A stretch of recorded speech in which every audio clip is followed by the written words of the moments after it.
Magandang umaga po. Good morning, everybody. Morning. Parang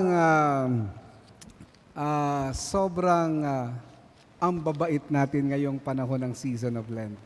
Amen? Amen. Tignan mo yung katabi mo. Yan, di ba? Nakailang Lenten season na yan.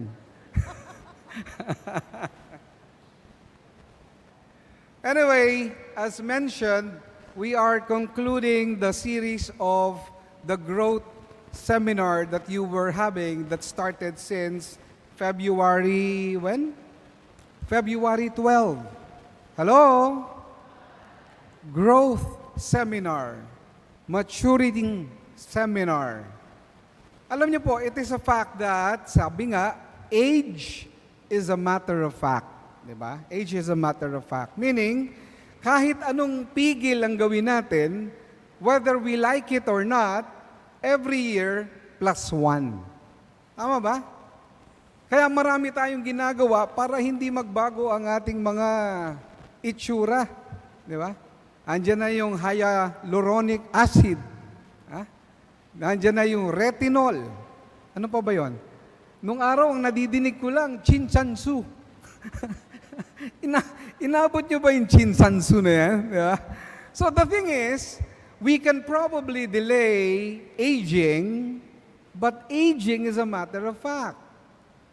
The problem is maturing, growing. Because maturing is a matter of choice. Kaya nga po itong Lenten season na ito, as the word says, Lent, in Latin, lente, slow down. Huwag andar lang ng andar every moment of our lives na hindi natin alam if we are still headed towards the right direction. It is nice for us to slow down a bit and make a personal introspection. Inspectionin ang kalooban. Nagbabago ba talaga? Are we changing? And mind you, ang discussion po natin this morning is the conclusion of that. Nauna na yung loving God. Yes? Actually, yung unang 4 discussions niyan is to make us strong from within. Loving God, Christian love, faith. Ano pa yung isa? Sister Alma? Guidance. If my memory serves me right, no? And then, of course, even when we are strong from within, we have enemies that are lurking around us. That is number 1, yung world, the system of the world. Another one is the flesh, yung ating human nature. Of course, we do not have time to review all of this. And the third one, last time I believe, is about the evil spirit. Tama ba? You still remember? Nakakita na kayo ng evil spirit? Pag mo kong tignan ng tignan mo yung katabi mo. Tignan mo. Ha? Bantayan mo yan kasi baka mamaya patulugin ng evil spirit. Okay, let's give the Lord a round of applause. Hello! This morning, as I said, the discussion will dwell on repairing wrongdoing. Ano nga ba to? Repairing, obviously, madali. I used to have a very old car. Hindi ko tinatawag na Toyota. Ang tawag ko, Tuyuna. No, Tuyuna. Kasi makinis eh. Makinis ang gulong, tsaka loaded. Loaded ng kalawang. So, the thing was, bubulok-bulok, ano lang ang kailangan? Konting pera para ma-repair, and it was done. But the problem is, may mga bagay na mahirap ma-repair. For example, pag kaming mag-asawa, before, nag-aaway, may mga disagreement, arguments. Alam niyo, yung wife ko, madalas maging historical. Oo, hindi hysterical. Alam mo ba yung ginawa mo sa akin before? Kailan yun? Mga 5 years ago. 5 years ago na naalala mo pa? Why? Because material things are easily repaired, but hurt feelings are not. They tend to dwell longer than the usual. That is why, when we talk about wrongdoing, sisters and brothers, ano Tagalog niyan? Wrongdoing. Anybody? There on the screen. Ano yon? Maling gawa. Wrongdoing. Di maling gawa.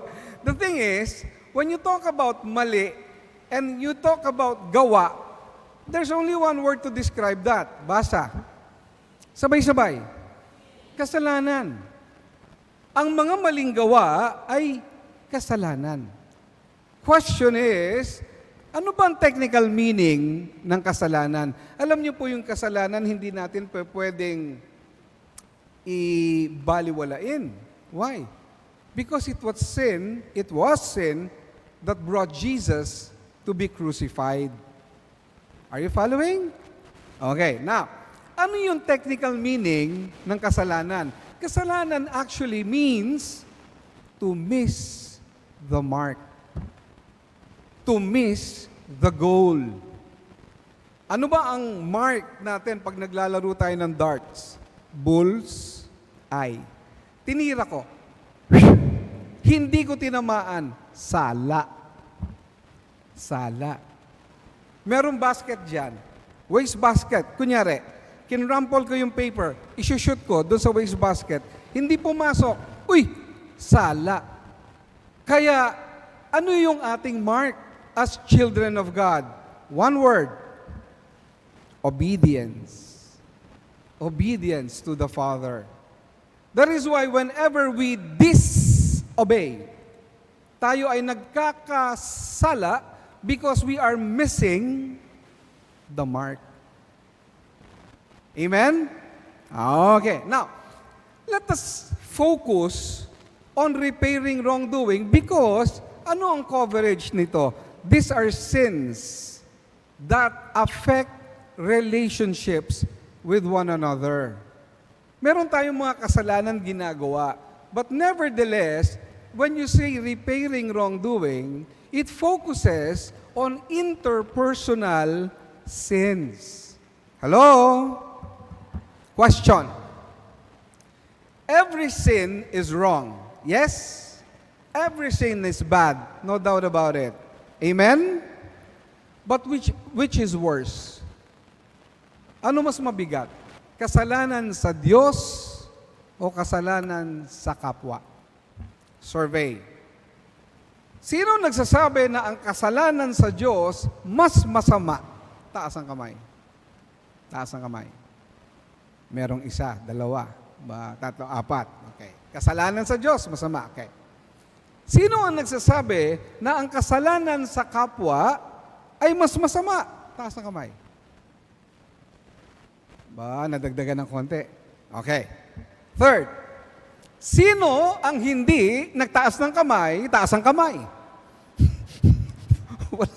Manindigan naman kayo. Anyway, seriously, for example, araw ng worship, Sunday, hindi ako nagsimba, hindi ako umattend ng prayer gathering, hindi ako nag-worship. May kasalanan ba ako sa Diyos? Yes or no? Meron? Wala? Meron. Keep holy thy Sabbath day. Tama? Okay. May kasalanan ba ako sa inyo? Hindi ako nagsimba eh. May kasalanan ba ako sa inyo? Wala. Ano naman kinalaman nyo ron? Di ba? Okay. Lumapit ako sa'yo, bro. Sinampal kita. May kasalanan ba ako sa'yo? Meron. May kasalanan ba ako sa Diyos? Meron din. Because whatever you do to the least of your brethren, you are doing it unto Jesus. Amen? That is why sin is bad, but when we sin against one another, that's worse. Unfortunately, we always take care not to offend God, and that is good. That is commendable. What's the problem? We are not taking care of how we are hurting one another. Hindi tayo nagbabantay. I know there was an old song, why do we keep on hurting each other? Hurting each other, making each other cry. hurting each other. You know the song? Hindi na bale. Okay. Mga paga 70s kasi yon. Kaya yung mga nakasunod, medyo magdudual citizenship na yan. Okay. Hello? Okay, so the thing is this. I will just give you a rundown. Quickly. Hindi naman natin mame-mention lahat. Rundown lang. Ano ba yung mga social sense natin? Yan. Ano ho nakikita nyo sa harapan?